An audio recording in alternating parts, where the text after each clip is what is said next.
Deux choses qui accentuent la fracture numérique territoriale, les réseaux et les usages. C'est pour ça que dès qu'on a formé ce gouvernement, on a souhaité donner deux priorités sur l'inclusion numérique. La première, c'est celle des réseaux mobiles et des réseaux haut débit et très haut débit.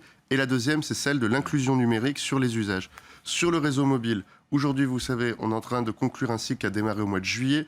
On a discuté de façon ferme avec les opérateurs pour leur rappeler les exigences des Français, leur dire quel était l'état actuel de l'utilisation d'Internet sur le territoire et de l'état des réseaux sur le territoire. Ils ont pris des engagements. Aujourd'hui, ces engagements sont en train d'être discutés entre eux et le régulateur qui est l'ARCEP et sur lesquels j'espère voir des conclusions dans les prochaines semaines. Sur le haut débit et très haut débit, on a rappelé des objectifs.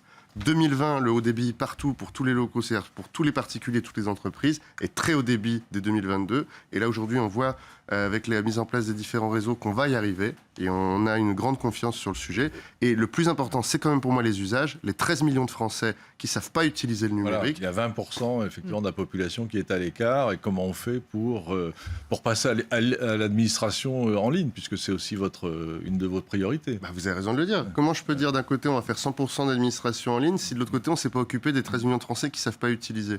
Donc c'est pour ça que pour moi c'est tout aussi important que le réseau. C'est comment on accompagne ces Français qui ne savent pas utiliser le numérique.